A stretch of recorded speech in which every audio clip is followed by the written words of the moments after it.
What's up, y'all? I'm Easy Jackson, and I want to invite you to the next edition of the Whole Bushel Live. The Whole Bushel Live is a unique event where we merge a traditional Baltimore crab feast with live entertainment and artist talks. On October 24th at 7 p.m. here at Ida B's Table, we'll have singer-songwriter Kiki Martin, formerly of the girl group ISIS, and Rufus Roundtree and the Be More Brass Factory. If you know like I know, it's going to be a great time. Food, music, high energy, and great ambiance here at Ida B's Table. So, remember, October 24th, 7 p.m., all tickets are available on Eventbrite, and I'll see you there. All right, everybody, good evening. Good evening. I'm Dr. Khalilah Harris. I'm welcoming you to Ida B's Table and the Real News Network, where we're going to have a conversation about Maryland's HBCUs and how they contribute to economic and educational equity across the state, and why it's important for us to support our HBCUs, because they are providing us with jobs, they are providing us with dollars for our communities to support them, and they're providing us with the future leadership of this country. So let's give yourselves a round of applause for joining us. All right, so we just saw a promo about the Whole Bushel Live. I'm sure everybody has purchased a ticket for Whole Bushel because it is it's going to be a sold-out event. We'll talk more about that later on in the show. The Whole Bushel is an event where, as Easy said, we have artists from Baltimore's community come out, enjoy a conversation about culture and just Baltimore's communities, right? Baltimore beyond the wire. And we have a good time. We have some serious conversation, but we definitely eat crabs. So I know everyone's tickets have been purchased. All right, so to my left and your right, I want to introduce Tenyo Pearl. She is the campus director for the nonprofit institute at Coppin State College, Coppin State University. Yes. I'm dating myself. Then also to my left, we have Derek Chase, who is founder and CEO of Stand Up Baltimore. Welcome, Derek. Thank you, ma'am. And to my right, your left, we have Assistant Professor Christian Anderson from Morgan State University, School of Education. And to my far right, we have Mary Washington, Delegate Mary Washington, yes. Senator-elect to the District of 43 in Baltimore City. Excuse me. Great to be here. District 43 in Maryland State Legislature. That is, yes. Okay. Yes. All right. Good. Thank you. All right. I'm going to get it right because Oh. that is my district. Yes. Yes, I represent Khalilah. I should know who both my delegate and my senator-elect is. So, which also happens to house Morgan State University. So I'm going to start with you, Delegate Washington. Yes, that was my introduction. That was your Hi, introduction. Delegate Mary Washington, a proud resident of Baltimore City, and I'm currently a member of the Maryland House of Delegates, and I represent the 43rd Legislative District, where Morgan State University, almost all, I believe all of the campus, except you do have a campus in Southern Maryland, in Leonardstown, your marine biology research laboratory down there, which I know a lot of people aren't aware of that, but you do. So proud to represent that community, and have been recently elected to be the Democratic nominee for State Senate in District 43. Thank you. And I look forward to being elected in November and serving as this in the Maryland Senate, where a lot of these conversations around equity and education and race equity, particularly as we look at higher education, is going to happen. So I look forward to it. Professor Anderson. Yes. Will you talk a little bit about your role at Morgan State University and the work that you're doing to contribute to particularly educational equity across the state? Okay, cool. Well, thank you for having me. My work at Morgan State, I'm an assistant professor in School of Education and Urban Studies. So I primarily train pre-service teachers. So those that want to enter the teacher profession, they kind of come through our department. So, and I'm also the resident STEM expert, in the elementary education department as well. I'm a trained math educator. Prior to coming to Morgan, I spent 20 years in K-12 education around the state. Black men teach. So I had the opportunity to work in 4 different school systems in the state of Maryland before coming to Morgan.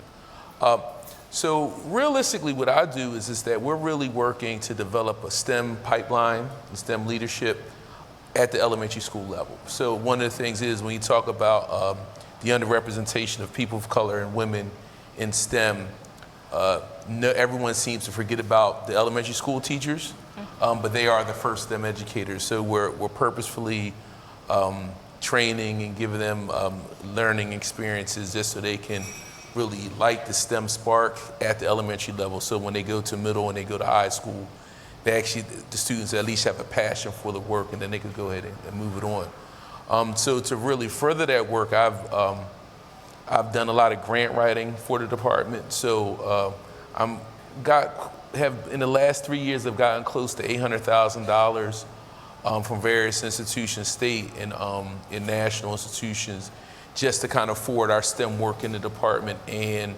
simultaneously to work with students in high school to get them to kind of come to college too. So really I work from a series of parallel processes. So as you raise the capacity of our pre-service teachers, our grant work supports us to give professional development to in-service teachers, and our grant work actually allows us to work with high school students to encourage them to come to college, preferably Morgan, but to really do that. So that's really kind of in a nutshell what I've been doing at Morgan for the last 3 years. Great, thank you. And we're going to come back to you to talk a little bit about kind of exactly what we give you a little round of applause for, Black men in the classroom and particularly recruiting teachers of color. Yes. So let's push a pin in that. Yeah. Derek, will you talk a little bit about some of your recent work supporting Maryland HBCUs? Yes, ma'am. So I run an organization called Stand Up Baltimore. Stand Up Baltimore is actually a part of what we call the global stand-up movement. And that is, how do you utilize resources that go beyond your back door to leverage what's in your back door?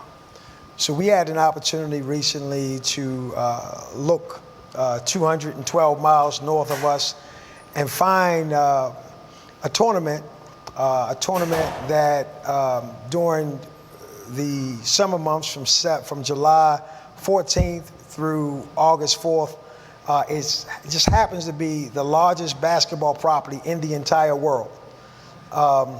It's on ESPN, being played prime time with millions upon millions upon millions of viewers.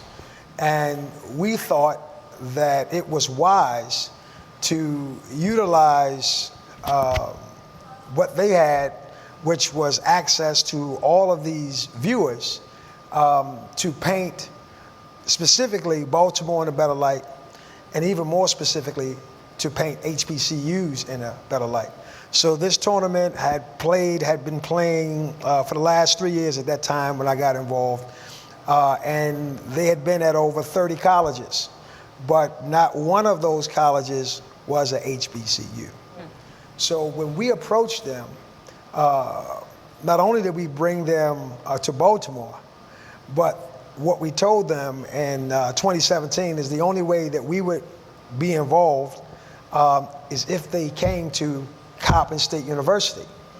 And what was interesting in Baltimore is that Baltimore had just been publicized all across the nation as the center of urban disturbance.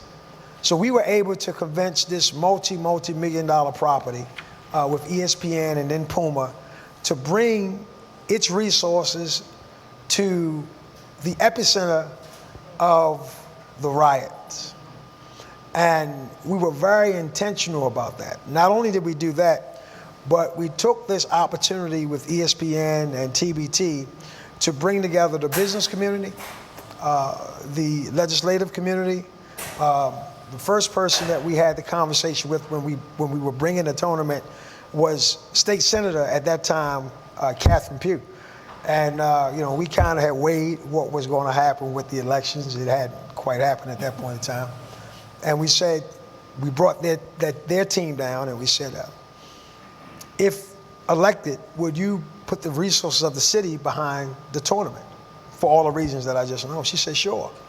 And then we reached out to Governor Hogan's office, in particular, Steve McAdams, the community division of the state, and said, Steve, we have something that was good for the state.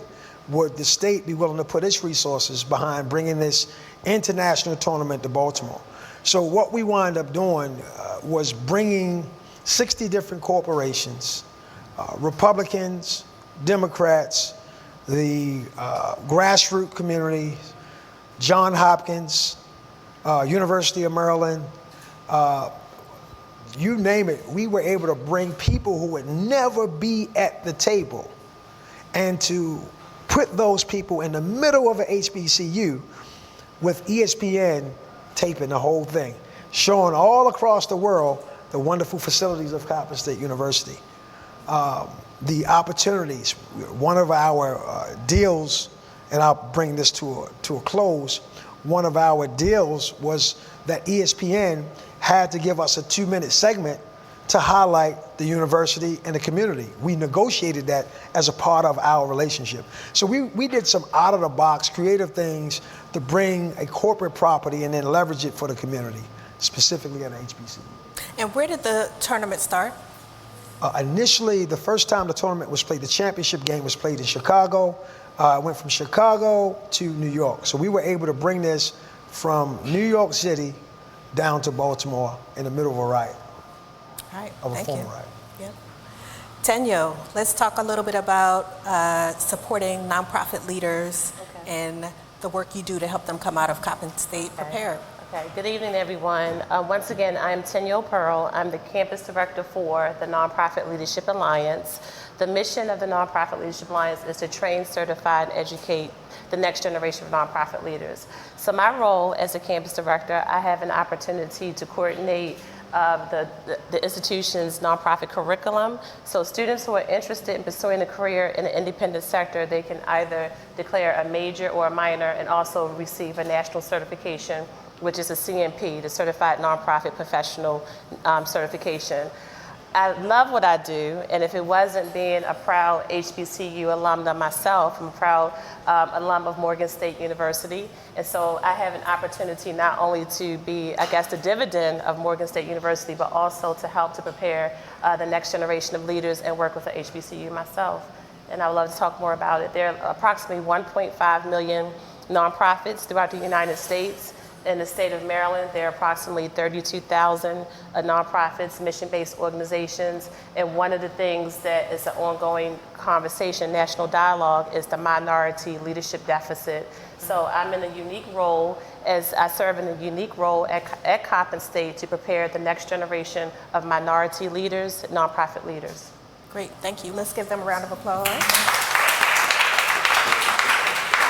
So we know that there is tension within our state as it relates to Maryland's HBCUs. There was a recent lawsuit where the HBCUs band together to sue the state of Maryland, frankly because programs were being duplicated, and it was causing a situation where historically under-resourced institutions, right, were experiencing success with new programs, and then they were replicated by some of the other state institutions. Yes. And at this point, we're at a point where the judge has ordered a settlement between the institutions and the state of Maryland. And we know there's an opportunity to continue to sustain those institutions. We know that in other states where this has happened, it's been the case where the institutions did not ask for enough money and are now at a point where they're running out of resources. So they had money coming in from a state settlement, and then they ran out of resources. So right now we have the institutions saying, Governor Hogan, you know, what can we do to make sure that we are secure and sustainable? But there doesn't seem to be a lot of focus from the general public about the critical nature of this. Does anybody want to talk about what they see as like the opportunities here? Yeah, I'd love to, because I was just thinking, I think it's great, and I really applaud the effort for the tournament, and I'm so excited that there was interest from the administration to support that. I wish there was the same level of interest to support the HBCUs and to settle. As you all know, they offered a paltry $100 million to be paid out over 10 years at about $2.5 million. So I think it's often the case where they're pick and choose how they invest in our communities. And so we need both the investment in our sports programs, investments in our entrepreneurs, but we also need investments in our higher education, in particular because of the role that Maryland played in subsidizing and supported a segregated system for hundreds of years, and the degree to which our universities paid the price for that divestment. So, you know, you can think about it as reparations, you can think about it as being smart investment, because these institutions are public institutions and should be invested in. But I look forward to having that same level of enthusiasm from the administration, particularly looking to the next administration. We have to address this. One thing that's of interest, that even though the settlements in Alabama and other states were not really fully meeting the needs that they're finding over time, they more than doubled what Maryland put to the table. So even what was not sufficient exceeded more than what Maryland, and in both administrations. So this is a Republican and a Democrat kind of issue of lack of funding in that. So that was the point I wanted to make, is that the investment, it's exciting to have certain kinds of investments, but we have a tendency to not focus on the higher education. And just a couple of facts I wanted to raise on that, and forgive me, I didn't have it memorized because I wanted to get it right, but I think of particular interest of the impact on education is that while HBCUs are approximately 3% of colleges and universities, they're responsible for producing 16% of Black students with a college degree. Okay, HBCUs graduate 26% of all Black students with degrees conferred in education, so that's of particular interest, 26%, right?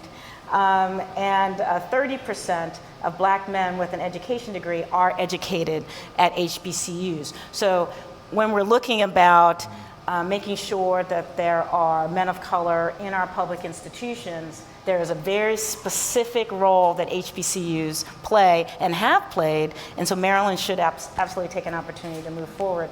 And then to the STEM, 75% of doctoral degrees in STEM disciplines are earn their undergraduate degrees at HBCUs. Most of them from Morgan State University. And that's the next bullet point. And so the specific role that Maryland plays with our system is very important. And so while I know that there hasn't been, I think when you lay those types of facts out through shows like this and really start making people understand the importance of higher education, because we're dealing with divestments in our public education system. Disproportionate number of African American children are in that public education, so we're very focused on that, like with the Kerwin Commission.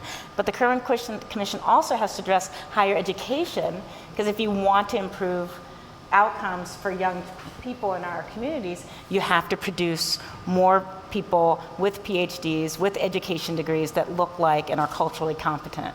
So that's my feeling on it.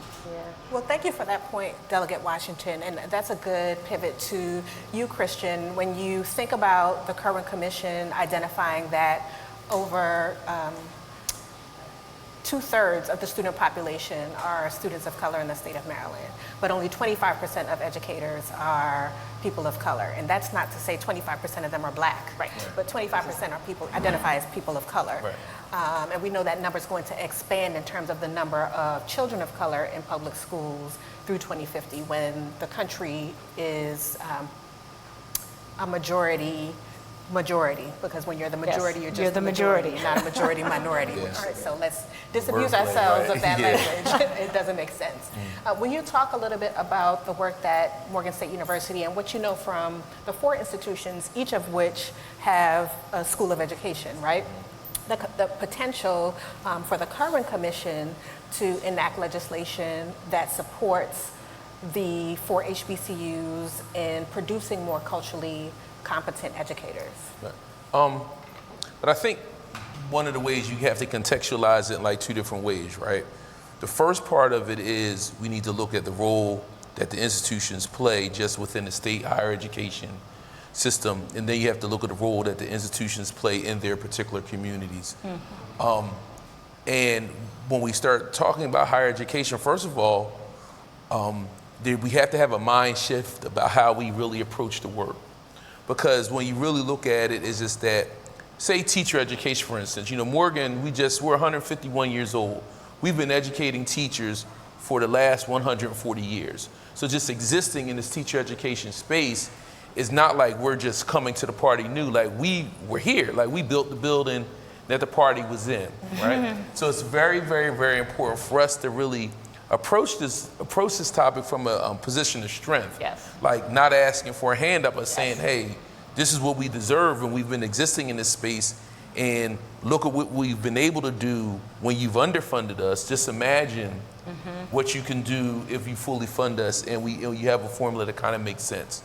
So that causes some additional challenges that universities have to kind of deal with. So number one, and this really talks about, with all of the 4 HBCUs in Maryland, we have to look at our instructional programs. We need to look at how we hire faculty, and we really make sure that we have faculty that are dedicated to the mission of the university and to the mission of the community that we're actually serving.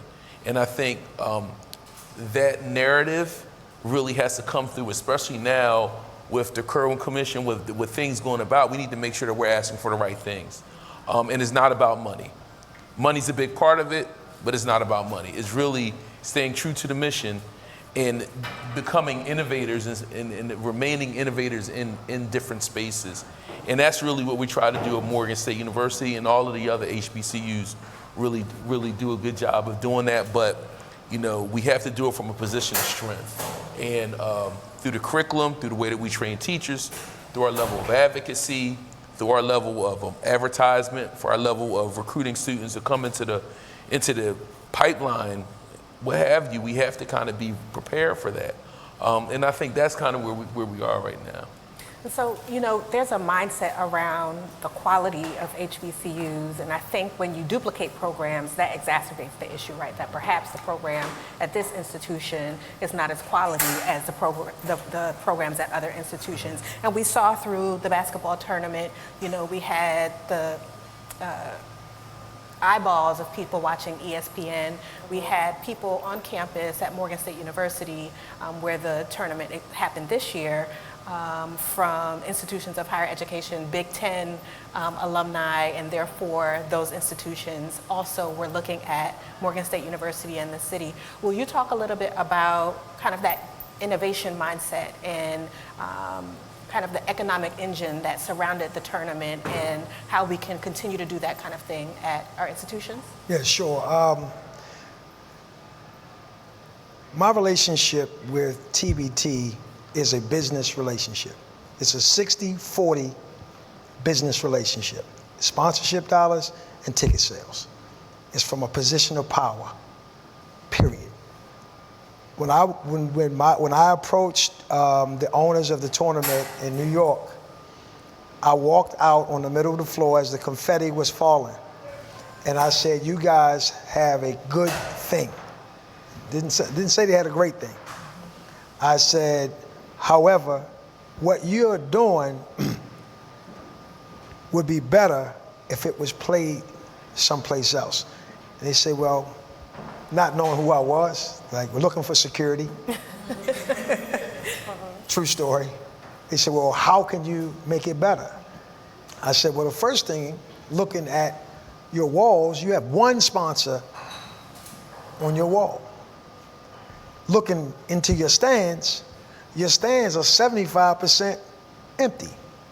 So recognizing that what we have is valuable is how we approach them.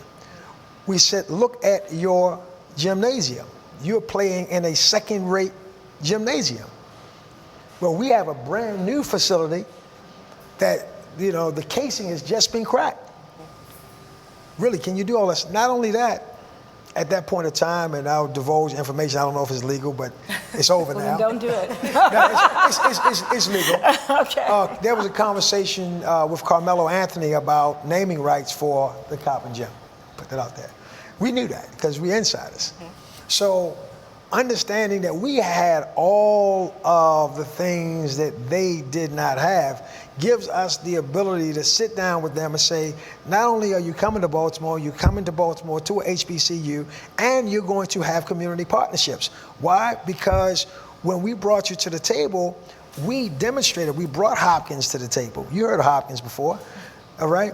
We brought major institutions to the table where our power was undeniable, but the main thing we said is that the game was going to be played here. They said, true story, why not Towson?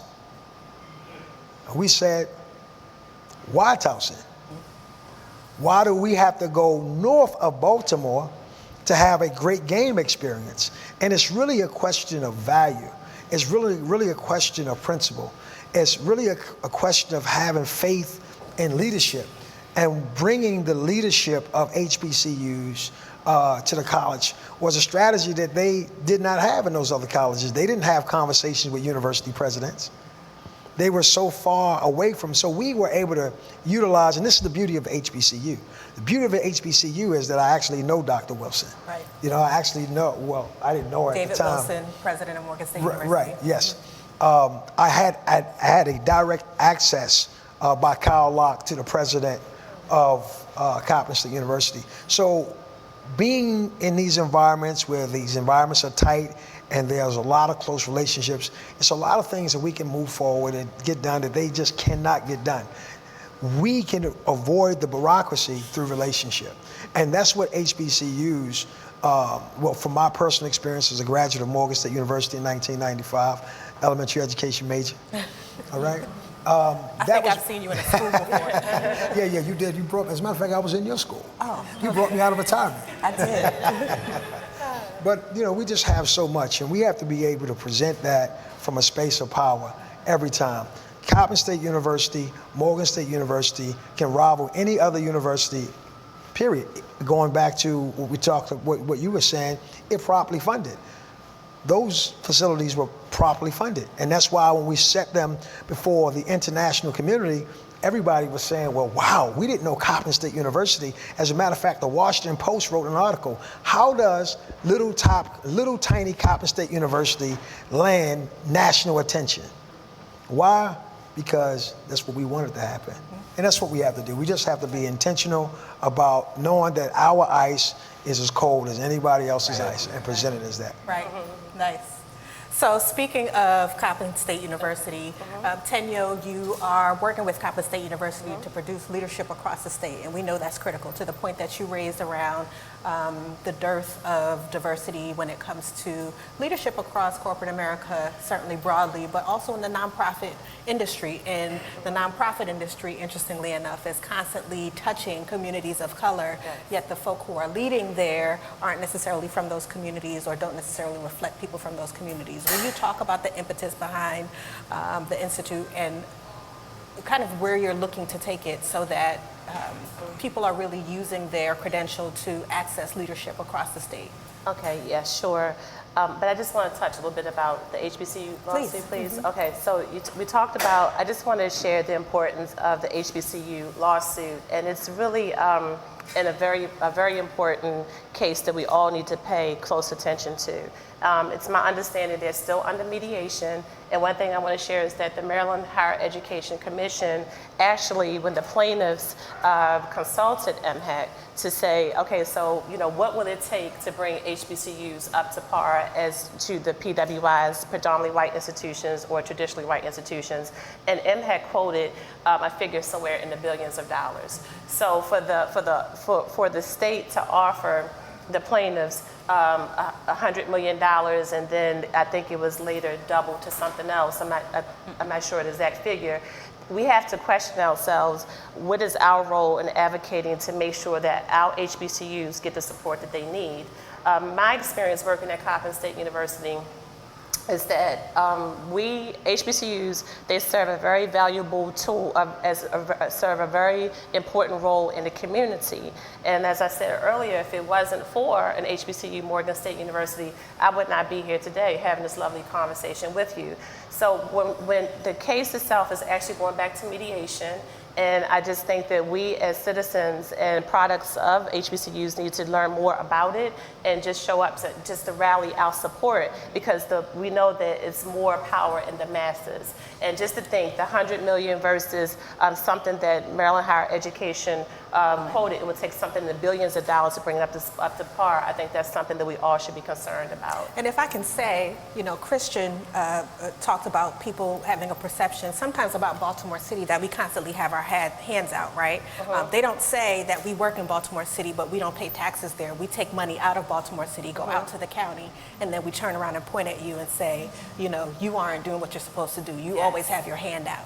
And so, Baltimore is a huge economic engine for the rest of the state, yet it is always problematized in terms of the needs of the city, despite the fact that it's been historically underserved. When you talk about, $100 million, right? As opposed to $100 million annually for these institutions. That's what it would take. Right. People misunderstand that the HBCUs are employing about 9,400 people annually, right? So it's not just about, here's a little bit, and we have all the problematic students, and we know we struggle, when none of those are facts, right? We're producing the largest number of engineers receiving PhDs. We are producing educators across the state, right? We are producing jobs that anybody, regardless of what you look like, can be employed in. And we produce $1 billion annually in economic impact across the state. So it's not a case of me having my hand out. It's a case of put your hand out, I will put my hand out, and we're gonna go together. But unfortunately, the dialogue has really been about us versus them, or you asking for too much, when really those dollars are going to the entire state, because so goes Baltimore, so goes the state of Maryland, so goes our HBCUs, so goes the state of Maryland. Right. And I know that you want me to talk more about my role is preparing the next generation of leaders, but I think what you just talked about, that the importance of alum. And I think that once we get our degrees and earn a credible degree that's of quality, and I know that some people may question HBCU education, does it deem as much quality as from a TWI? Yes. I think that what I've learned being being a student, undergraduate student at an HBCU, and serving and working at HBCU, is that my degree, I forgot what you just said, but it's very valuable, and we're able to be very competitive. And it's just interesting when you talked about residents not living in Baltimore City and living out and things like that, but there has been national reports that we do not give back to our HBCUs. And I think that we need to have conversations. We have a valuable education, and it's our role, it's our responsibility to advocate, to make a difference. And we need to look at Claflin. Claflin University was a recent report, and Claflin University is being noted for almost 50% of their alum actually support. And I think that when you think across the board, the numbers are dismal and very low. So in preparing the next generation of leaders, I think that once we earn our degrees and we continue to work and we do whatever it is, become experts in our discipline, the importance to give back and to help to pay it forward, because there are some students that really want to make a difference, and they're destined for greatness just like we are as well.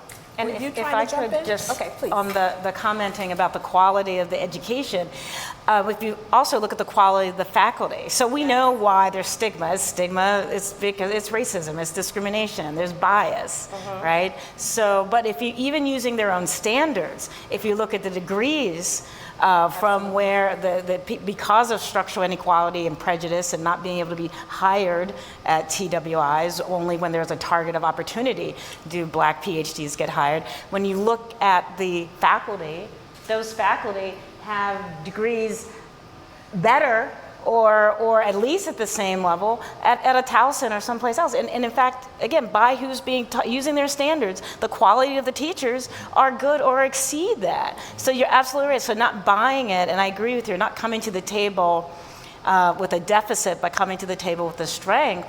It's like you don't have to make excuse, oh, well, we give to the community, we do all this. We have really excellent instructors. We have excellent teachers teaching in our colleges and universities, and so that's what also needs to be raised up. So the conferences, so having the conference of all the faculty member highlighting those. Again, I keep harping on our athletes, et cetera, but that's important. But hype the academics, hype, the folks, the lawyers, the doctors, all of this hype, all of these people that are coming out of our colleges and universities. That's what we should be doing.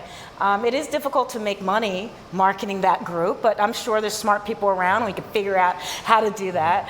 But that should also be part of the marketing. Capacity to give as alumni, right? And that's the other thing. So the people who've been successful doing that, bringing that back, and not apologizing Yeah, I for think it. that's very important. And if I could, I would like to add that I remember as a student, I want to say it was 1993 or 1994, and we led a protest against then William Donald Schaefer, and a few of us were arrested. That's a whole other conversation. Not you, though. No, I didn't get arrested. I was smart.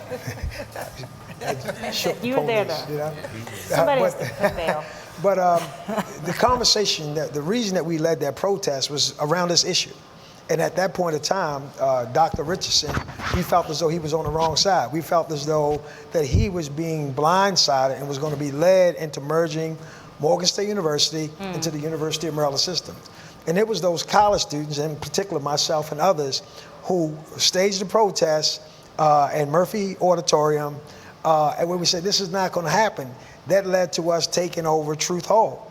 I don't know if anybody around here remember that. Yeah. And sitting down again with the president of the university and selling to Dr. Earl Richardson why it was a bad idea. And 20 years later, he is the champion of it, So when I look at, and we talk about structural racism, we have to understand how real structural racism is. We have to understand how real structural racism is in Maryland because of the history of Maryland and the history of fighters and educators. Bowie State University, which was started in Baltimore. Morgan State University, which was started in Baltimore. Coppin State University, which started by Sojourner Truth, was started in Baltimore. It is to somebody's disadvantage that we do not have education. It is to somebody's advantage that we are not on the opposite side of them and to negotiate with them. The people that I negotiated with TBT were from Tough and Brown. So here this young black boy from Park Heights with a degree in education from Morgan State University is going to sit here, look you directly in your eyes and tell you what he's going to do. That is very uncomfortable for them. And what they have to get used to is accepting us as Americans. And this is really a question of Americans. Who is an American? All right? Does our quantitative struggle in America and pulling ourselves up by the bootstrap, do we have the right to everything that is American? And if when we look in areas where we become the face, and I'll look at sports as an example, all right? We see what a Tiger Woods did for the golf industry. Whoever was in the golf industry, they made a lot of money. We saw what Michael Jordan did for basketball. We see what Serena Williams is doing for tennis.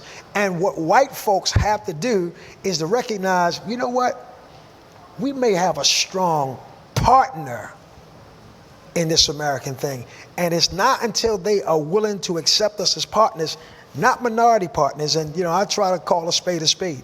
I had a conversation with Mr. Wally Pinkett. Wally Pinkett was the owner of Khalilah Pinkett, the #1 developer in this area. When you go to the Transamerica building on the top floor, he is a kingmaker in this city. He's a good man from my vantage point. But I had a conversation with Mr. Pinkett. And I said, Mr. Pinkett, about giving the complete context, I said, this is the issue of reparations. He again looked across me. Did you bring this black boy up here to have a conversation at the top of my office about reparations? Yes, sir. This is about reparations. I don't know who was the last person here, but I'm here now. Well, Mr. Wally Pinkett, it doesn't look like what you think it looks like. I'm going to explain to you why and how we move forward. I said, Mr. Pinkett, where did you get your money from?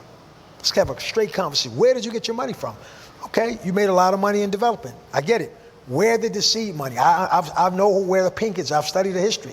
Your grandfather gave it to your father gave it to you. Guess what? I can't change history. I'm not mad at you. However, you have 40 years of history of being a developer. My grandfather's grandfather was a slave. My grandfather dropped out in the 3rd grade, became a sharecropper, eventually was sent into 2 wars, World War II, the Korean War, came back and shelled himself, and the only thing he gave me was his confidence to stand across from you and say this to you. You have 40 years worth of development experience. I have a community that is in need of development. Now, what I'm offering you as a form of reparations is for you to leverage your contacts, your relationships, your resources, your 40 years of experience to go and help me build that community. But Mr. Pinkett, I'm not going to be a minority partner. See, we have to cultivate, and this is what HBCUs cultivate. They cultivate a strength in black children that without them, we are crippled. When historically, when you see, and I'm making a generalization, all right? But there's an assimilation at predominantly white institutions that is totally unaccepted. At a black institution, why assimilate? Why not be yourself? So we have to preserve Whatever version of yourself. whatever version of yourself, right? It's not one way to be black. No, but what I'm saying is the part of black people that feel like they have to compromise. Right. I'm not talking about your language. I'm not talking about how you wear your clothes. Right. I'm talking about the part of you that feels as though that you have to somehow submit to the authority of white supremacy. That is prevalent at a lot of of predominantly white institutions because culturally, a lot of children historically have tried to fit in. HBCUs come, survival. yeah, to buck that, and we have to support those at all costs. Yeah. May I just add something? Yes. When I think about the topic, Maryland HBCUs, impacting educational equity from cradle to career, one trend that's actually occurring on HBCU campuses is that the target is not just the minority African American student. There's a diverse population that are actually being attracted to the quality programs at HBCUs. And when you think about what's trending Bowie, I can't give any specific percentages, but Bowie actually had a high rate of non-African American students, and that's what it is. And I think it was 20% at Morgan State. 20% at Bowie State. And when you think about that number, it's growing. And when I thought about this topic prior to coming to here, I was asking myself, well, why? What contributes to that? I think what's unique about HBCUs is that it was the historically black colleges and universities. They were started to educate the free slaves and the slaves, and then it's about access, providing access, and then opportunity from people from various walks of life. And then also it's always been based on like a teacher preparation type of, education and things like that. And with that type of values and mores, then you have a diverse population of students that are interested and want to actually earn a degree from an HBCU. Even at Morgan State University, you have a particular program. It's the Pearl Institute. And when you think about the students that actually are active, and they're not necessarily African American students, they're minority students, but they're not African American students, and they're also non-minority students. And that's just like just a generic type of example. So when we look at the profile of the students, the increased numbers of non-African American students are actually enrolling and being attracted to HBCUs. And I think that's what makes it really unique, a unique tool or engine. So I want to make sure that everybody in the room is putting on their thinking hats, because we're going to go to your questions for our panelists to make sure this conversation is two-directional. So I'm an educator. I don't want to have to call on anybody. So if you lock eyes with me, it may mean that it's your turn to speak. All right, is that fair? Okay, so I want to talk a little bit more about the ways that HBCUs are really impacting communities that surround the campuses, right? Actually, we can talk a little bit about weed, because oftentimes when folk are talking about the cannabis industry, they say, we need to make sure that we counteract the system of mass incarceration. And we know across the state that people who were awarded the licenses to open cannabis dispensaries don't really reflect the population that were victims of a system of mass incarceration, primarily built on the sale of marijuana. But Maryland's HBCUs are across the state, across geographies in our state. We have them in very urban environments. We have them in rural environments, like the University of Maryland Eastern Shore. We have them in deep suburbs like Bowie State University. What is the responsibility of HBCUs and for the surrounding communities of those HBCUs to interact to make sure that people who are not experiencing economic opportunity are able to do so in alignment with those institutions? But I think, I'll take this. Really, you have to stay true to the mission. But I also think that HBCUs have a responsibility to be the thought leaders of the community as well. We have a lot of smart people on campus, a lot of intellectuals on campus that really can work with the community to make sense of the issues that are facing community. So even if you take the topic of legalizing the cannabis industry, right? From a financial perspective, there's a lot of money being exchanged hands, and as people of color, hey, we want access to that money. But at the same time, you know, as an educator, when parents come into the school and to drop their kids off in the morning, they're coming for a conference and they're reeking of marijuana smoke, that's a problem too, right? So I think HBCUs really can position themselves and should position themselves to have conversations, I call it family business. So we have to hash out these issues, you know, for ourselves. So when it comes time to enter negotiations, you know, for settlements with the state, we're really speaking on one accord. And I think that's the role of the HBCU, is to be the thought leader, to be the conscience, to have constructive conversations about where are we going in 2018, 2019, and the future to come. Because what's happening now is just that I think we're missing something in the narrative, right? So when you look at, say, the crack epidemic of the 80s, or epidemic of the 80s, you know, me graduating high school in 1990, you could go two directions. You either was gonna go to college, well, really three: college, military, or we went to work. There's a fourth one where folks was hustling, because in the 80s and the 90s, there was a lot of money, you know, selling illegal drugs, right?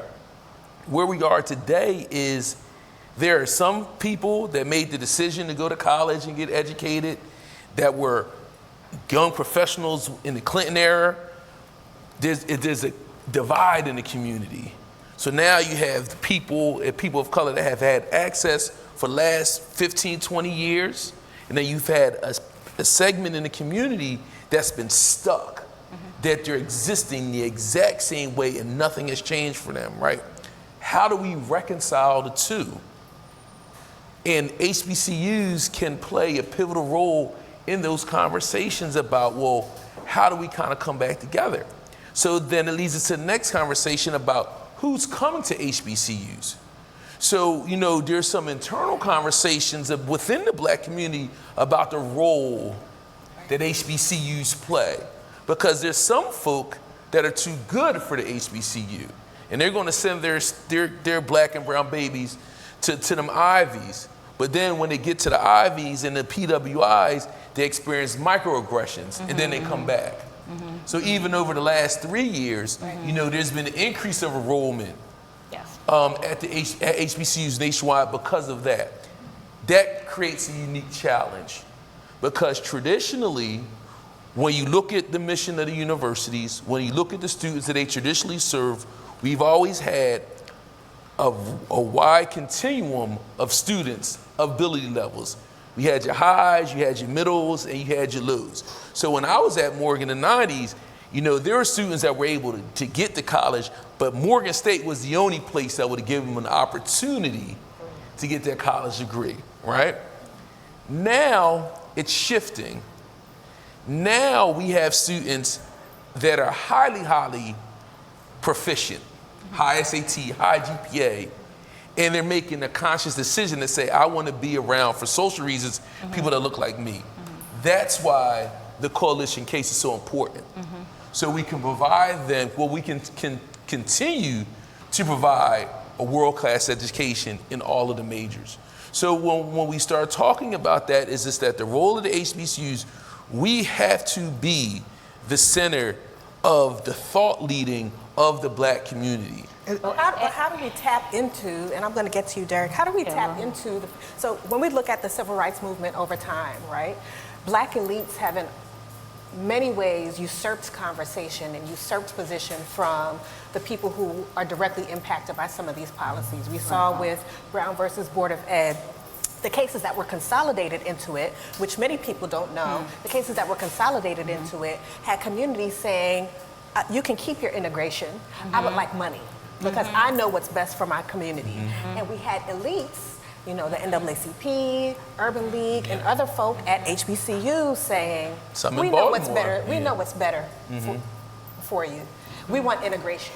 And then you see that the dissipation of our human capital, right, and our knowledge base shifted out to, you know, the white man's water is wetter than the black man's. The ice is colder in the white community. But again, that's that role, that activism versus advocacy, that's being in the community-based organization or being the nonprofit that has all the ability to come in and can write the grant, and next thing you know, the same project that you were working on for 20 years is all of a sudden pitched to the Ford Foundation, and now it's a, you know, it's got a board and nobody looks like you. And so it's absolutely correct. And so the question is too about, do you want a piece of this? So there's one conversation where you're like, I want a piece of what you've built, or are we looking at our communities and about rebuilding what we have?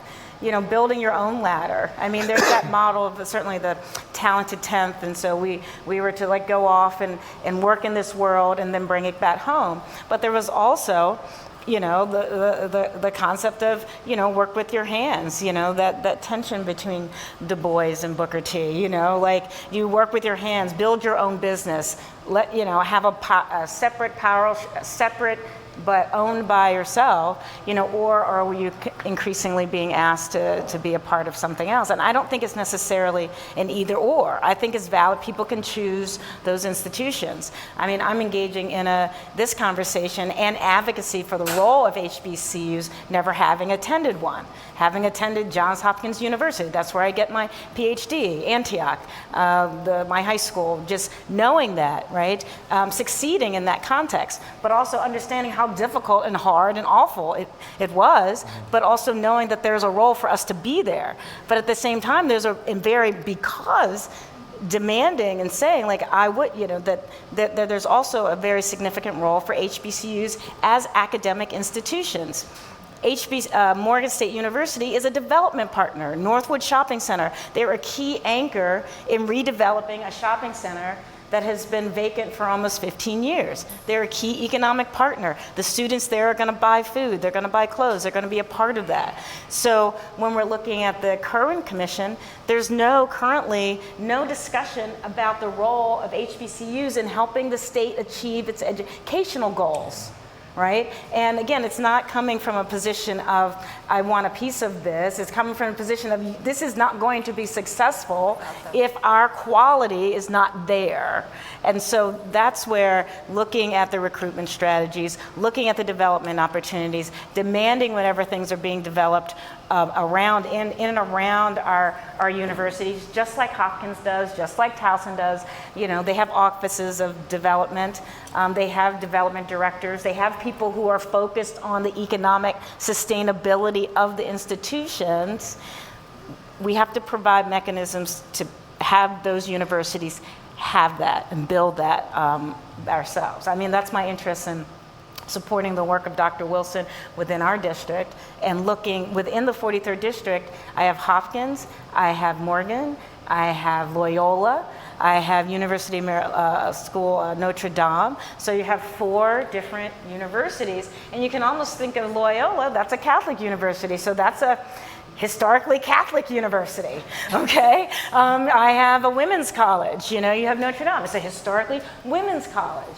Right? And then you have Hopkins, we know who that was built for. And so that's funny. So you have all these different roles it's okay to have that. And they all need to be empowered and strong. That's the thing. So not to, I guess I'm repeating myself, that there's the specific role, but there's also that balance of like, we're an academic institution, just like every other academic institution, and it has to operate it in that way. And as a state, going back to my role as a state legislator, the state must support and invest in, not hand out, invest in its institutions. Every single one of these colleges are state institutions. They're not a separate system. You know, we talk about that the charter, non-charter. Every charter school is a public school. Every school, they are all part of the system. We can continue to create these unbalanced systems, or we can create a range of opportunities. That's what that's what we must declare about the HBCUs. They are state schools that should be invested in, just like we invest in all our And invested in equitably. Equit. Again, the challenge is people not equal, equity. tie the language of equality Yes. with equity. And equality and equity are not Not the the same same. thing, right? And if you've been historically underinvested in, you don't then say, well, I gave you just as much as everyone else. Right, What is no. your problem? Right. Absolutely. So Derek, did you want to jump in? Yeah, I think that when we talk about the role of HBCUs moving forward, the 2 points I want to make. In talking to Dr. Wilson, the one thing that I love about him is that he has a global village, Yes. a global vision. So it's not just about impacting, you know, the 20 miles around the university. Right. It's about how do you create such a reputation that people from all over the globe now want to bring their gifts, their talent to your space. He's doing that. You then have a partnership with a foreign country based upon this relationship, and it just creates the opportunity from going back into the economics, for there to be an economic surge utilizing education as the product. Absolutely, Yes, because there we not go. only is that vision pointed in towards Morgan, but our students are increasingly at Morgan State University studying abroad and doing it through the Masters in Business Administration and those kinds of programs. So not just this is nice and I'm going to do a liberal arts course, but they're really doing some economic impact. Without a shadow of a doubt. And if we look at just what I'm going to present as an example, all right? A person who seeks a 4-year degree, they're going to have to be housed someplace. They're going to have to eat. They're going to have to consume gas. The upside to funding our institutions is so much greater than this quote-unquote competition between state universities. So again, from a role standpoint, I think black people have always been the moral conscience of American society. And we've always, in a lot of respects, kind of set the tone for what America was going to do. We're the greatest marketers, and that we utilize to market everything. Right. So why don't we market the opportunities that if we bring these universities to a table, all right?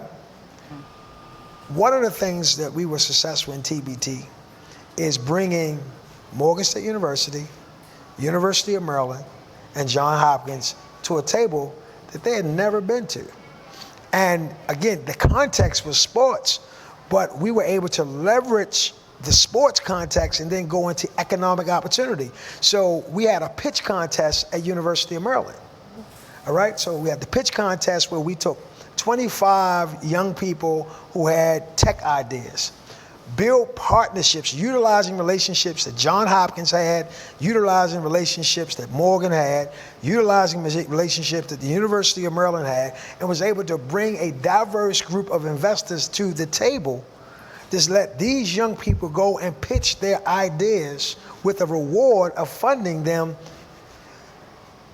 Now, again, going into money. When I was at Morgan State University, I was the Muffin Man, right? It's history. I'm the Muffin Man. What's that mean?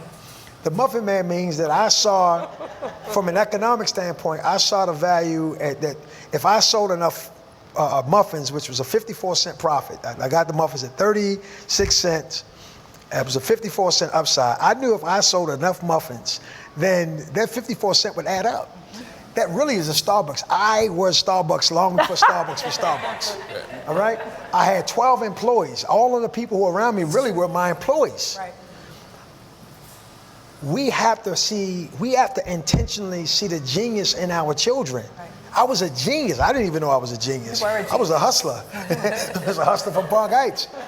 But again, this role Right. is, as alumni, we have to come back and find and discover that genius, and we have to be willing to organizing to go to our state legislative, you are my legislator, and say we support you, all right, and your attempt to go after this equitable relationship in Nigeria.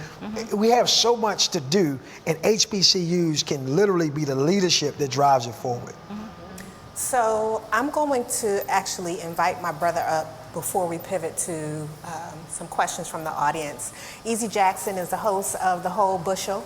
I'm going to have him come up and just make sure everybody's awake before we get into some Q&A from the audience. Why don't you come up, Easy?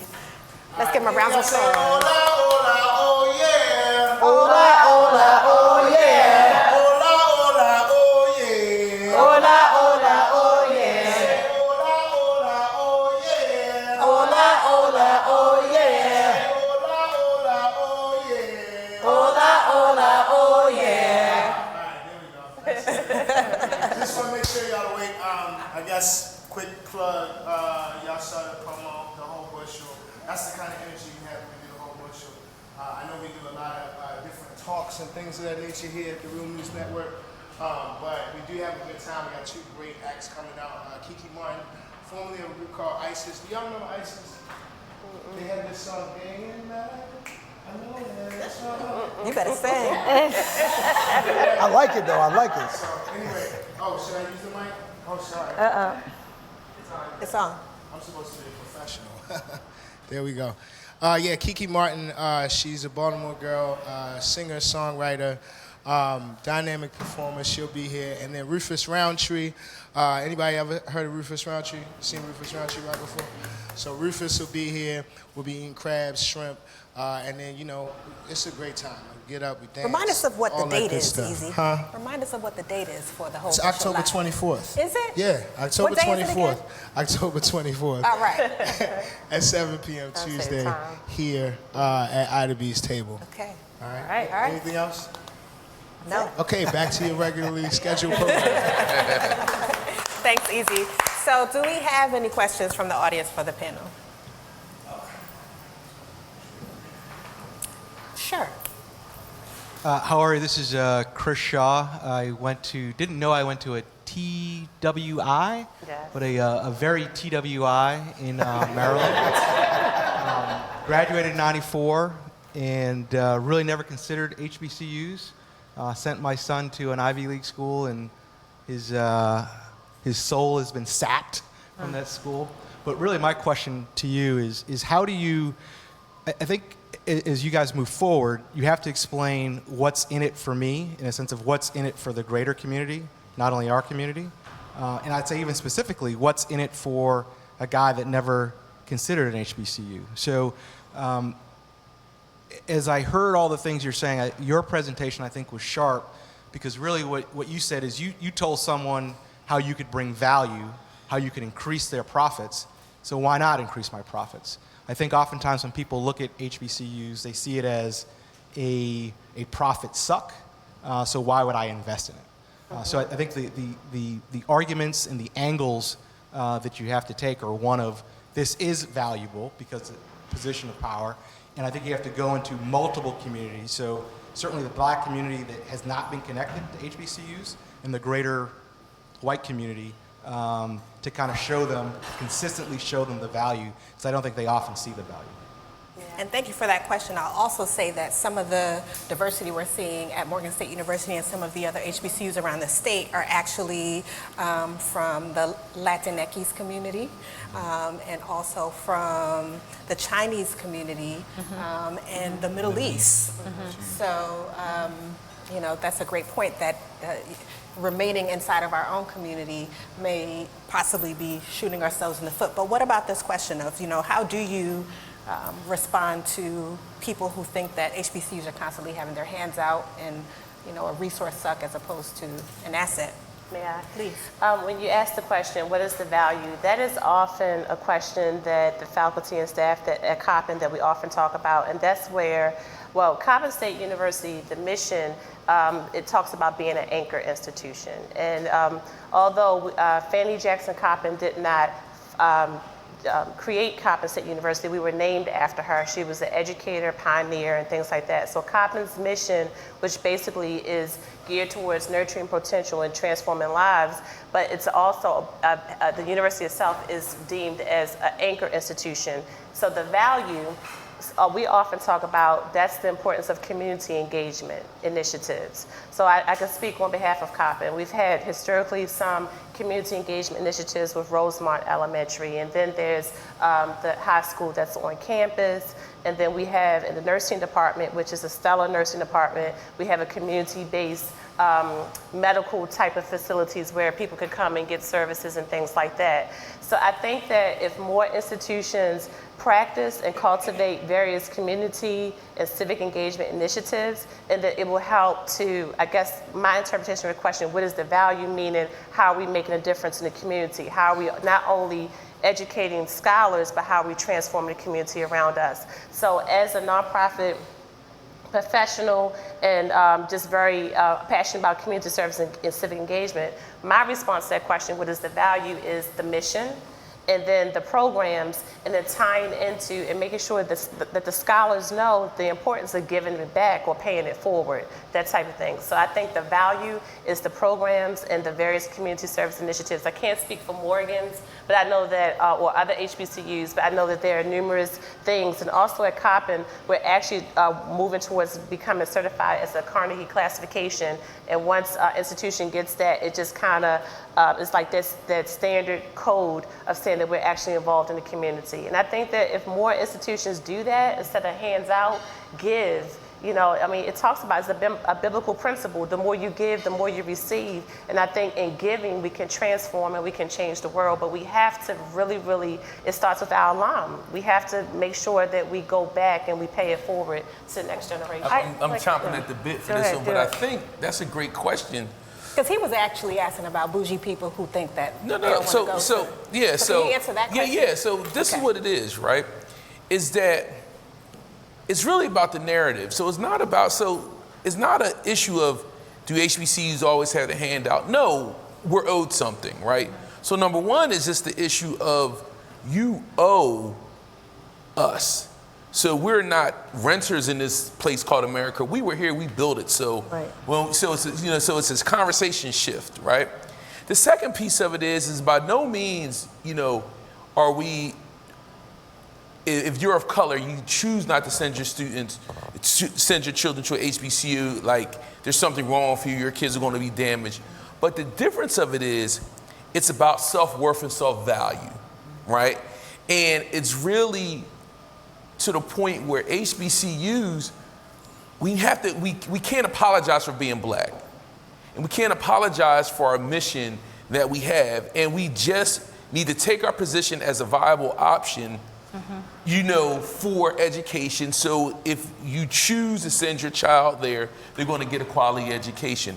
So back to your value-added piece, I don't think it's an issue of value-added, because when you look at the statistics, we've already demonstrated our value-added. If you happen to just look at the statistics, like the data is already there. I think we don't do a good job of marketing what it is that we do. I think we need to do a better job of really transforming and entering into spaces that traditionally people of color haven't been allowed to go to, right? Because the majority of HBCUs were either start off as normal schools, they teach education and training people for the ministry, be a preacher or a teacher. That was the mission, because the larger society, those were the only professions that blacks were allowed to go into anyway. So what ends up happening is, now that we have access more, HBCUs have to retool so we could boldly go into those spaces that we were traditionally not allowed into, right?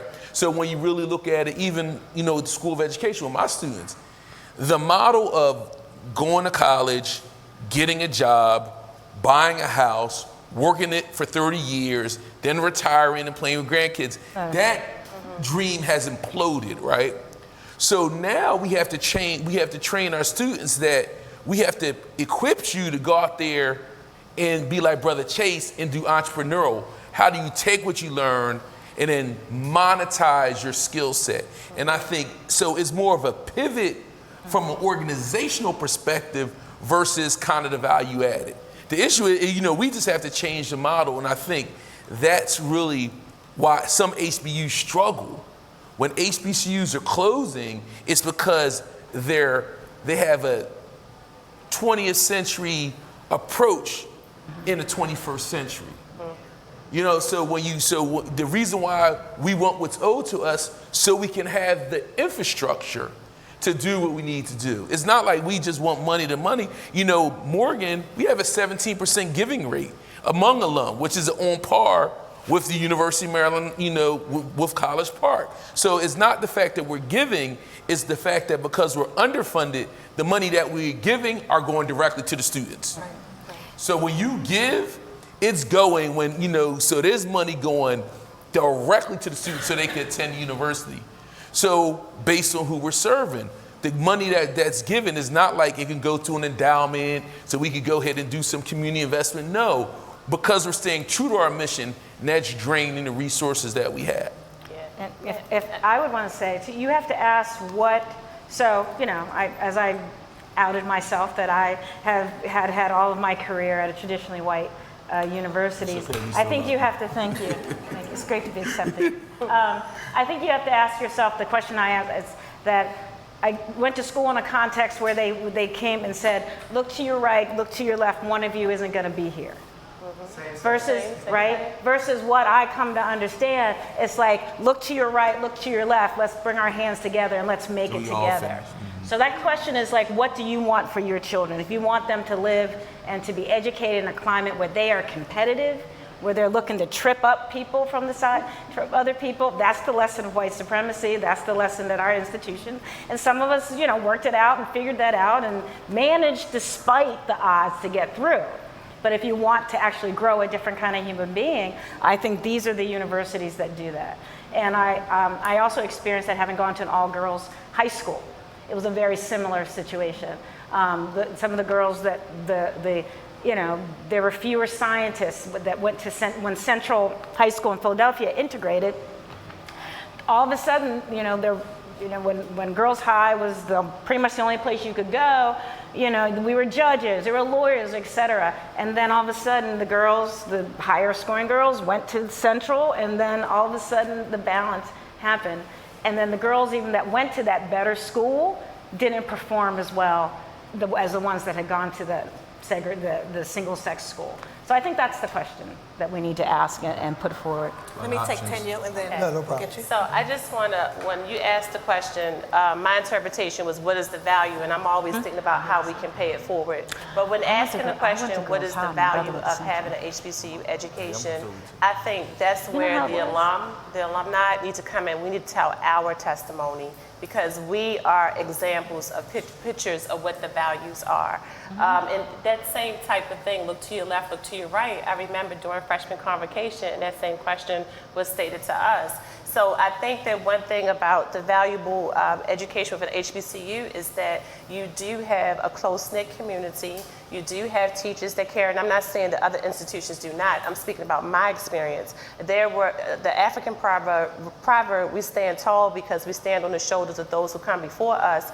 That was my experience as being educated at an HBCU and also serving as an educator. When I walk into the classroom, every time I walk in, I make sure that I instill hope, inspiration, and tell my students and share with my students they can make a difference. So the question about value, I think from this conversation, what we need to do is make a commitment that we're going to help reframe that conversation. It should not be what is a value. It's a valuable, just like any other institution, as Mary Washington talked about. We need to collaborate, and we need to tell our story. Once we tell our story and have that paradigm shift, then people will get to understand that it's very valuable. And 17%, and I know that has been, and that's very significant, but you have to ask how many alums are walking with a degree. That still is not enough. We need to give back to our institutions. It should be more in the 80s, 90s, 100%. Speaking from a nonprofit perspective, if a nonprofit organization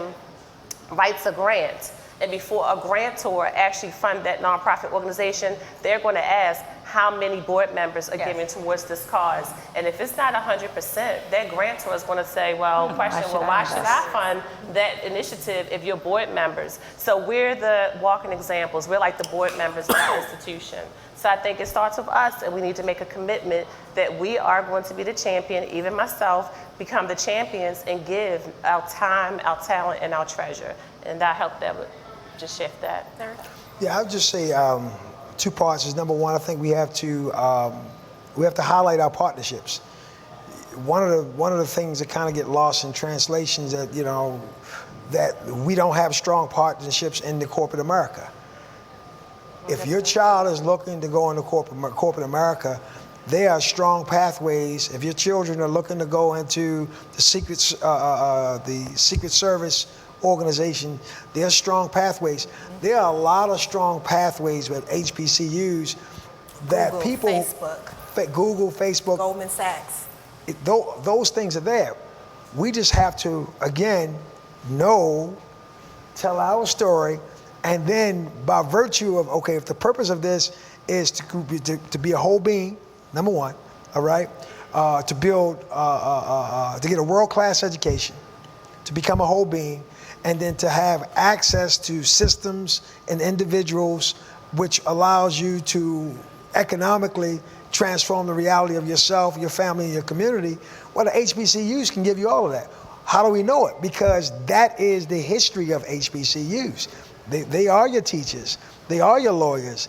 They are most of your doctors. They are your engineers in this area. Everything that you're looking for, that's what they are. Now, I'm like you. My son goes to the Calvert School, all right? But it wasn't because any other reason that I needed to put him in a school, all right, where he could perform. He was at a traditionally, historically black Catholic school, all right? I'm not Catholic school, Christian school, Mount Zion Baptist, and it was too restrictive for him. So we went through a series of schools, and the one that gravitated best with his personality, the one that he felt most comfortable with, is the one that we went with, all right? It wasn't because, and I guess what I'm simply saying is that we have to be confident enough in our children to give them a choice, all right? But we have to make sure that we don't allow our own biases to deny them their choices. So again, if my son decides, he's on the Harvard track, if that's what he desires, bro, knock yourself out. I want you to go up there. But whenever my son goes to school, when he goes to Calvert, we listen in the morning to Mos Def. We go to school. Listen, I won't get into the song. Well, so are his friends. So we're preparing these wonderful kids, and we're giving them the opportunities to know the benefits of being around themselves, at the same time having access to all these structures. That's how we're able to balance the story. And I'll close out on this and say that there are all kinds of black people at HBCUs, right? And I think that's also a misnomer, right? I'm gonna go and everybody's gonna be a revolutionary and power to the people. And you have the range, you have people from the Caribbean, you have lots of folk from the continent, you have people who are Spanish-speaking black folk, you have people who did the debutante, Jack and Jill, and all of those things. You have white folks there. You have white folks My best friend is white. White folks who are more immersed in the black community than some of the other students. You have, the lacrosse team, the softball team. You have your athletes, so there's something for everybody there. And I think oftentimes people say,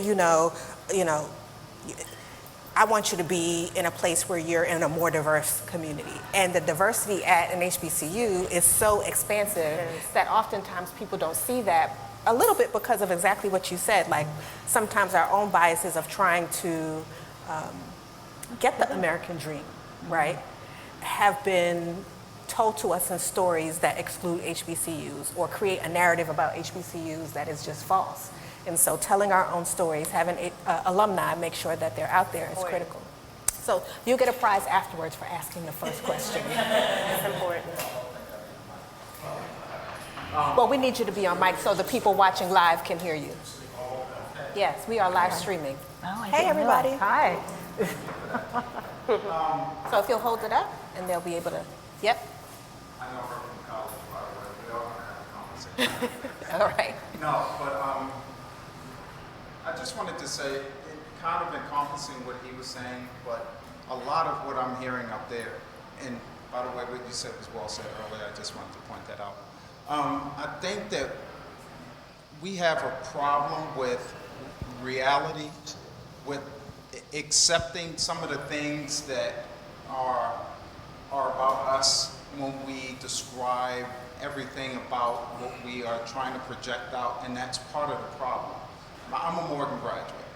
I was there with my brother Derek, you know, during the protests. We organized, we did all of that, but we also remember that, you know, like I said, I'm a Morgan graduate. I was supposed to go to Duke University. I actually, because I was in the military, and they made me an officer, and so they were going to send me to Duke University to get my commission. And I literally told them I didn't want to go to Duke. I wanted to go to an HBCU. So they said, fine, get one to accept you and you can go there. So I wrote letters to Morgan State, to Howard University, to North Carolina A&T, and whoever wrote me back first was where I was going. Morgan just happened to write me back first because 2 days later I got a letter from Howard. So I ended up going to Morgan. So that was a conscious choice for me. But I'll also say that while at Morgan, that I experienced a whole lot of things. Sometimes the things that we hear about HBCUs is true, but we have a tendency to try to gloss over them. Getting our paperwork done, our bills, everybody here shaking their head because it's true. But we try to act like, and this isn't to say that other schools, you know, predominantly white schools don't have these issues. I don't care. I'm talking about my schools because we keep saying we want them to be better. So I don't care what other schools do. I care about what we do and how we can make them better. You know, we can get out into the community without getting a lot of money. We did it when we were at school. How many organizations did we go get when we got young kids from the community that were troubled students that we would bring in on the weekends, or we would try to get in classrooms to watch the college students so that they'd have an understanding that you have other choices out there, you know? But again, we tend not to, everything is sort of spoken about in a vacuum where nothing is incumbent on us to improve ourselves or what we're doing. You know, because again, at Morgan State, for example, and most people don't know that they had a contract with the Department of Defense for satellite technology, which they lost because they embezzled the money. You know?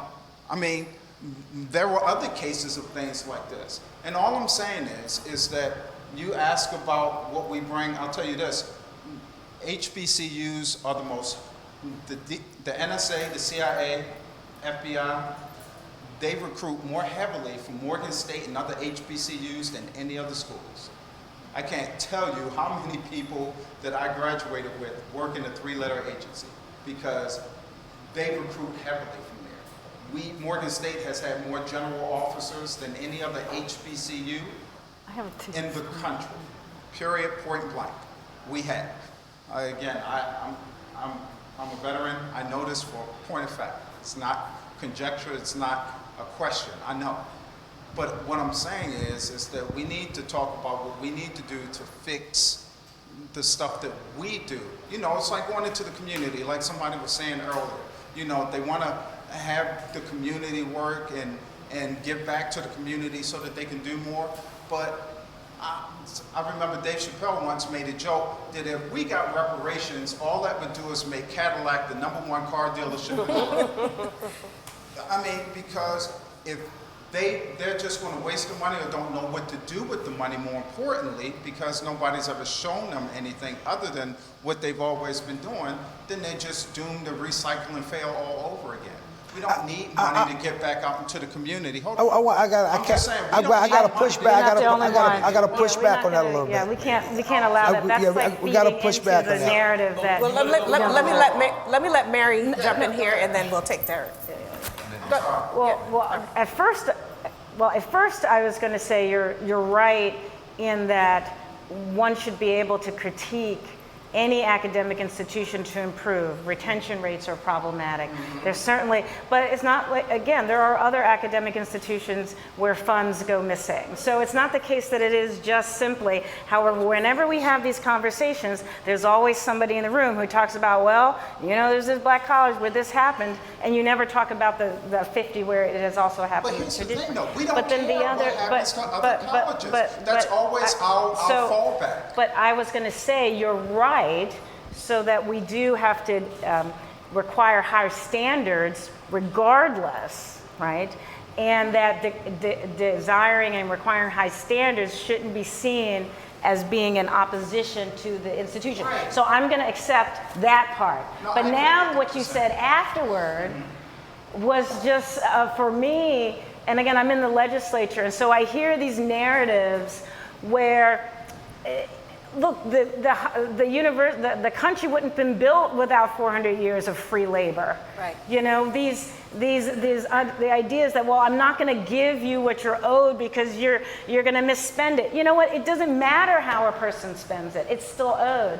But there's just a degree of disrespect and acceptance, you know, of racist ideology about the incompetence of black people that's in that statement that I just have to say we can't continue to say those types of things. Okay, because they're but just just let me not be clear. true, and it's just hold on. used to This is further gonna be your last justify- point. No, I get just that. further Because we're used just to going to move on, but I justify, appreciate the question. No, I'm just responding to her justifying because what refusing she's to saying give is that. absolutely not the point that I was making. It's not that, you know, I think it does matter how money is spent, because if you give money for, and I'm just using this as an example, not to say it's the case. If you give money to a drug addict is not going to go out there and try to make their life better. I'm not saying black people are drug addicts. I'm not saying, that's not what I'm saying. I'm But using that you're as saying it an in this example. conversation. How are you not saying that? Okay. Okay. No.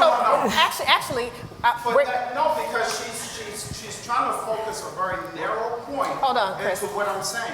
Yes. And that's not what I'm saying, because again, to act like, it's like when you have people that are in school, growing up in high school, and they never go to class, they always cut, but then they complain that they can't get a job. That's not anybody's fault but theirs, because they made that decision. so I'm I'm not talking about them, I agree. Why are you talking about the others? It's well, the same so outcome. It's the same situation. thank you. You made a statement hold about on a an second. addict. I'm sorry. I'm going to let you ask a different question, because I'm going to pivot from this, because I go reject ahead. the entire notion Thank you. Yes, that black okay. people in some Thank you. ways are pathologically going to misuse their resources that are owed to them. I just have But one that's point. I'm not even people. going to allow you to make That's that point, people. because that's people in general, in right? general. And so we have thousands of people watching us online who want to Okay. talk about all of the assets of HBCUs, and we're going to shift the conversation to those, because that's the end of that conversation. Thank you. Aki, did you have a question for us? Easy? Yep, right here. But thank you all for the exchange. Well, perhaps it may be for Delegate Tune Senator a question. In terms of clarifying for those, there's been much discussion around Brian Foss. Yeah. What is his role, and is he an impediment? Because I'm getting conflicting Sure. reports on that. And who does the buck stop with? So at one time, Delegate Washington, would you say who Brian Frosch is? Brian Frosch is the Attorney General. And up to a couple years ago, the Attorney General had to have the permission of the governor in order to pursue things, et cetera. So the Attorney General is the attorney for the state, right? But the Attorney General absolutely could, given he has a lot more independence now because the legislature gave it to him, he really could, I believe, play a stronger role in bringing this whole lawsuit to an end. So does he have full authority to do it? No, but he is the attorney for the state. And while he has a responsibility to make sure that the state of Maryland is defended in court, I would say he has the responsibility to ensure that the citizens of Maryland, and in this case, the traditionally historically black institutions, get their fair share. So I'm in the camp of people that call on him to do something and move forward this lawsuit, to end it, to stop defending it, to require that there be a resolution, and that there should be a fair, that there should be a fair resolution. Any sisters in the room with a question? I don't have a question, Well, but I do want to make a comment. Thank you. Thank you, panel, for all of your insight that you've given us. I attended Morgan State University. I did not graduate from Morgan. I graduated from University of Maryland because Morgan did not have a nursing program at that time. My sister also attended Morgan State University. She graduated. 10 years ago, thank you, Tenyo, because my comment is going to piggyback on what you do at Coppin. I was pushed into becoming a 501c3 nonprofit owner or administrator? Founder, because my sister was murdered here in Baltimore 10 years ago. And I, for the past 10 years, have been able to raise enough money to give back to Morgan State University students and current students, entering students and current students. So we've been able to give away 13 $1,000 bookstore scholarships. So it's been truly a blessing, and thank you for what you do to your students. So thank you. Thank you. Thank you for sharing that. I don't want to rehash that conversation, but when the comment was made about the long lines, I chuckled because I could relate to that. But the power in the alumni dollar.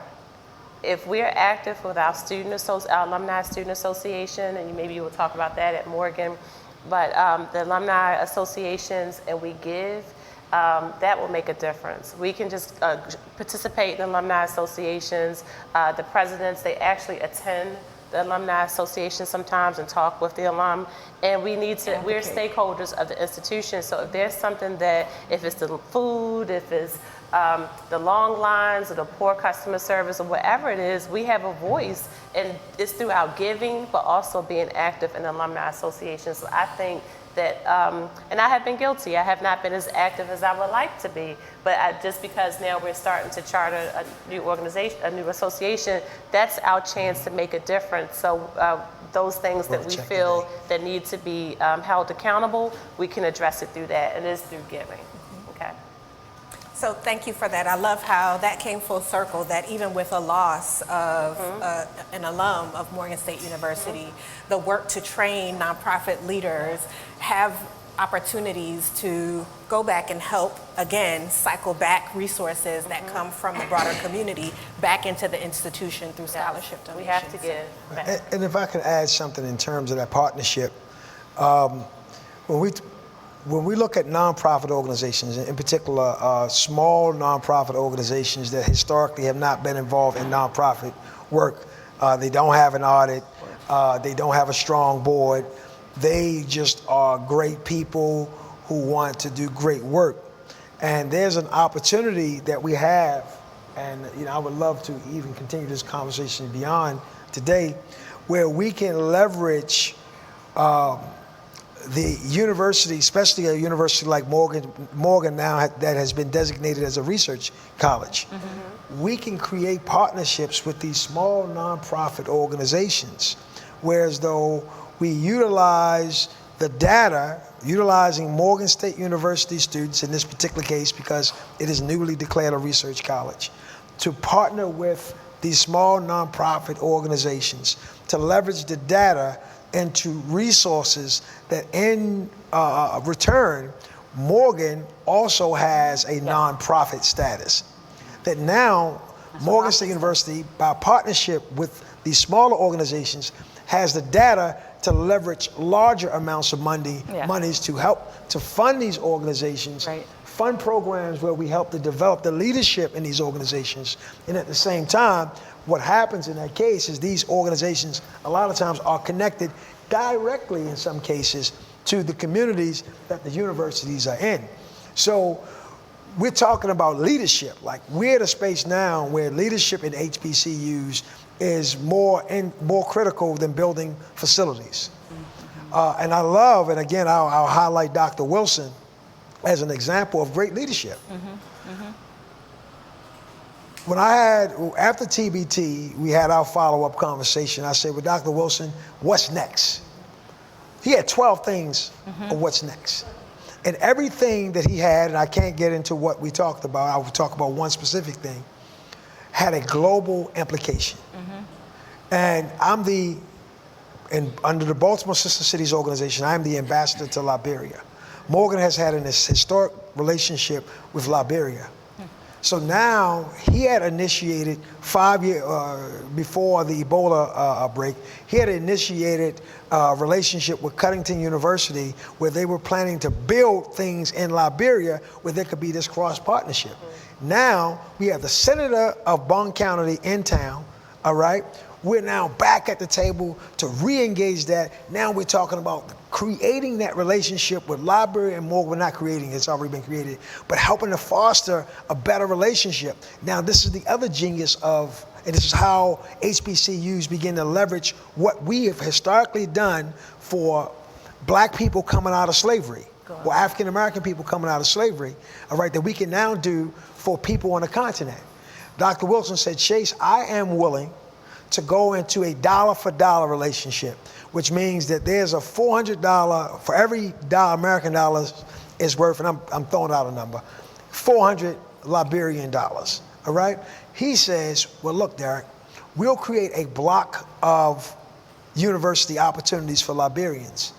And the same amount of money that it would cost to go to Cuttington University, we'll allow them to come to Morgan State University. See, that is leadership. Wow. That's so now we're talking about a country that went through close to 20 years civil war, 2 years of Ebola, who was the pearl of Africa, who has a direct relationship with African Americans.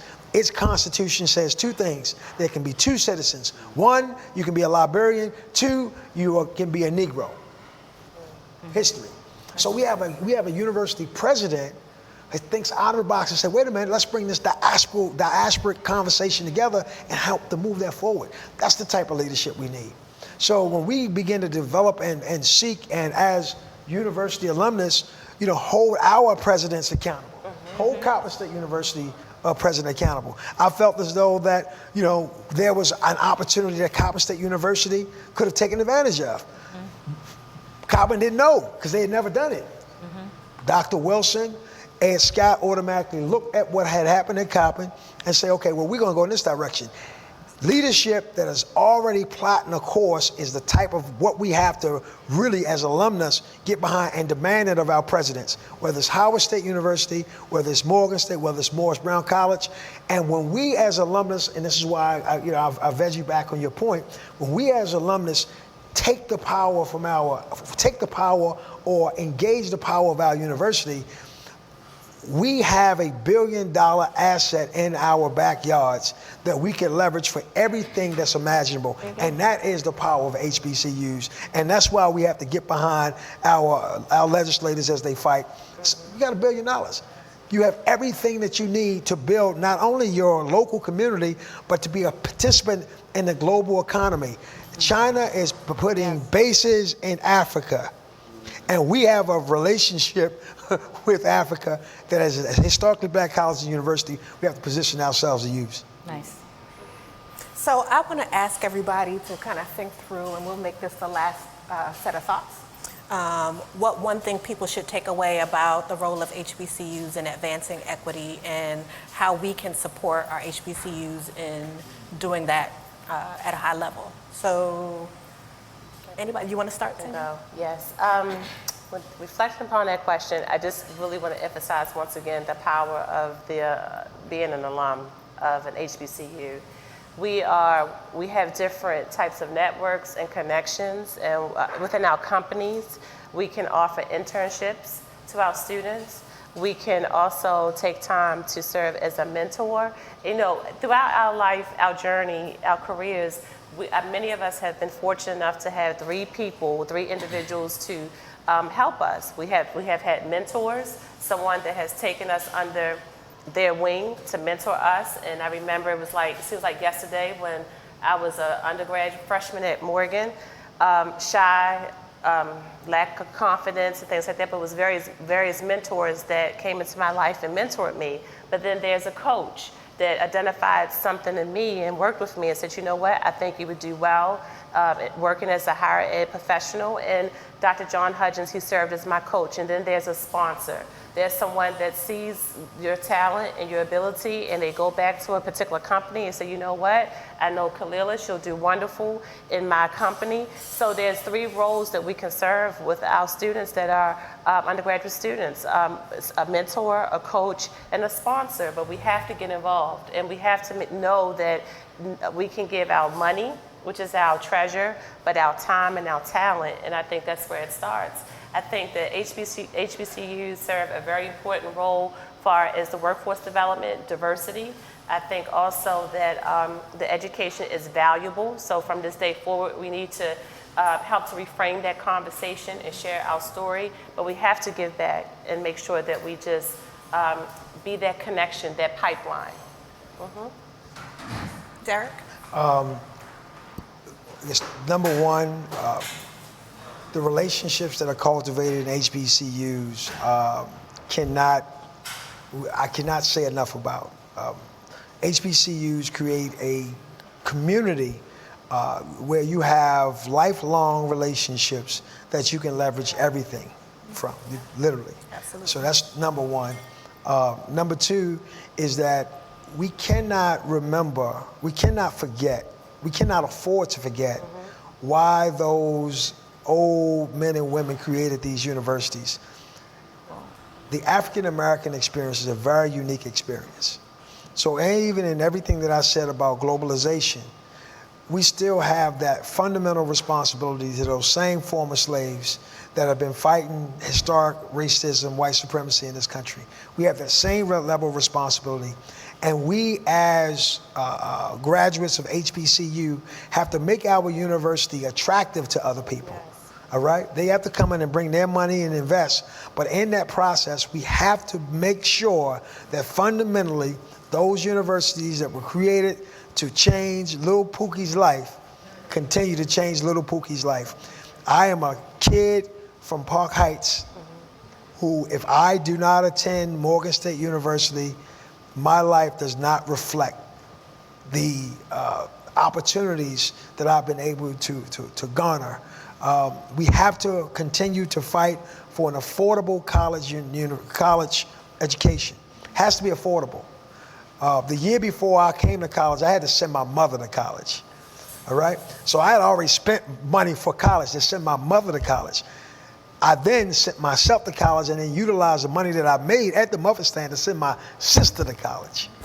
So it's that type of relationship that we have with these universities where we have to fight for them at every turn. If we lose our HBCUs, we lose our opportunity. We lose our opportunity to be successful, not only in this country, but around the world. Thank you. I think this is a pivotal time in American history where HBCUs are repositioning themselves. The pendulum is swinging back to the right, where the HBCUs will be the only option for more people than it is now. So it's very important that we, as an institution, and as communities that support these institutions, that we work to make sure these institutions are equipped to accept their role in this new American landscape. So there's an issue of infrastructure, there's an issue of program development, there's an issue of innovation, and all of these aspects really will lead to the HBCU of the future. And when I talk about infrastructure, we have to look at the history. Imagine if you have a kitchen, and your kitchen is equipped with a stove, 4 burners, 1 oven, and you were tasked to feed 15 people, you're good. But over time, and if you go and you feed 30 people, 45 people, and 50 people, but you don't raise your infrastructure, you're going to have long lines and you're going to have poor service. And that's what HBCUs are fighting when they're flatly funded by the state. So when I came to Morgan in 1990, we were 4,500 students. Now we're close to 8,000, but our infrastructure is the same. That financial aid office still got 3 people working in here. You know, you see what I'm saying? So when we talk about funding, we have to bring the infrastructure and hiring personnel. That's not sexy, but that's the money. That's where we have to spend. That's where we have to spend money. The other piece is buildings on campus, infrastructure. Now, there's a lot of buildings that are going up on campus. If you haven't been to the campus, it's a beautiful campus. But there's money for upkeep that's not included in that budget. There's money for equipment that's not included in that budget. There's money for servicing equipment that's not included in that budget. So a lot of times, the optics are really bad. Like, you know, hey, this is going on, this is going on. No, that's not the case. So in our advocacy, to Tenyo's point, we have to give back. But at the same time, to your point, we have to hold the legislative bodies accountable because they owe it to us. They owe it to us. So it's not a handout. It's about holding them accountable for what we've done. And if we take it from that perspective, we'll reposition ourselves because, not to belabor this, but when affirmative action, the next time it comes in front of the Supreme Court, there are 2 key legal national cases, Fisher in Florida, and University of Michigan Law School. And the Supreme Court pretty much punted on them. It's coming, the Harvard case. But when it comes back up, and you know where the Supreme Court is going, it's going to revert back to the right. So that's why it's extremely important for us as HBCUs to be, to Brother Chase's point, viable financial options for people of color and whomever wants to benefit from that. Thank you, Chris. Delegate Washington, you have the last word. Well, and just like I would say, it also makes economic sense for the state, and which was a point that historically Black colleges and universities are public universities. That when we don't invest, those are jobs that are not hired, that are not made. There are people who aren't being employed. So you're investing in it just like you would any institution. You're absolutely right. I was thinking about the need of the pendulum swing. But these are great institutions.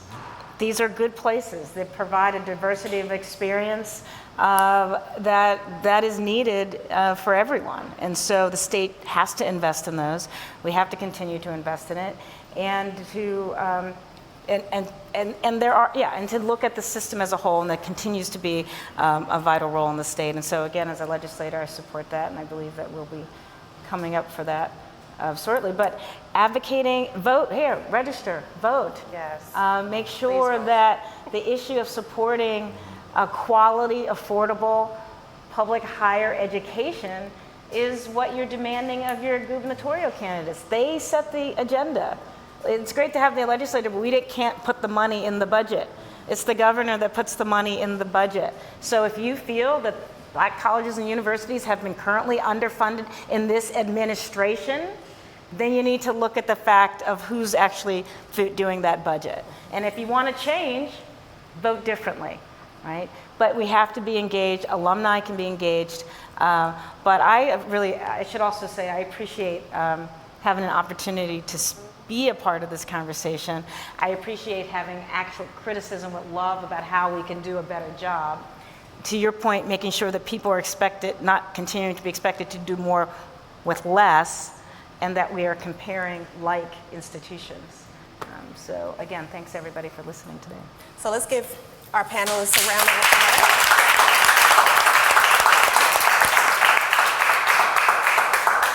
Thank you for the Rhyme Fest, Easy Jackson. Appreciate you. Thanks to everybody who came out to attend here at Ida B's with us. I'm Dr. Khalilah Harris for the Real News Network. Keep watching the Real News. We are not funded by any corporate entity or by advertising. We're funded by viewers like you. And so we want to make sure we're bringing you news by you and for you. So thank you for watching. We're out. Thank you.